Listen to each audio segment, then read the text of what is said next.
Sawyer argues that scripted teaching methods deprive teachers the freedom to make the adjustments necessary to achieve deep understanding and working facility with the subjects and concepts being learned.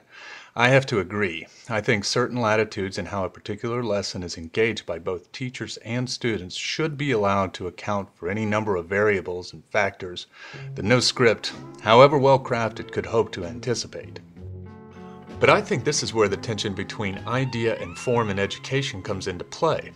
How can educators ensure that all the necessary elements of the message are being conveyed evenly, efficiently, and consistently over time? McCloud warns that certain priorities must be set, otherwise the creative cars we drive will crash from lack of direction. Scripted teaching strives for rigid direction over message and form, an attempt to minimize any inconsistencies on the part of the teacher, the student, and perhaps the learning environment itself. Sawyer agrees this approach may result in surface improvements in classroom performance, like test scores, but he argues that it doesn't really address issues of creativity and adaptation in problem solving. He suggests that a collaborative, improvised approach with strong framing elements, much like jazz, accurately describes the necessary performance model for deeper learning and understanding to take place. He notes that this model depends on a high degree of pedagogical content knowledge and personal engagement on the part of the teacher.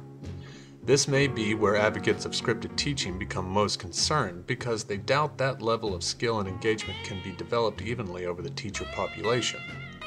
Sawyer, however, counters that even teachers following rigid scripts still intuitively employ disciplined improvisation to combine elements of both careful planning and real-time interactive response. I think most teachers and students would become highly dissatisfied with rigidly scripted classroom performances over time because they don't take human individuality and nuance into account. The same can be said of websites with limited content options and user interactivity. That might be why certain social networking sites have proven so popular. Their content is user-driven, partly in collaboration with other users with similar goals and interests. The form of these social websites is loose enough, yet robust enough to accommodate for changes in mood, interest, and understanding. These websites are, in a sense, improvisational, collaborative efforts that are both interior and interpersonal creative learning projects. These are some thoughts I plan to keep in mind as I develop my understanding of ideas and form in educational web design.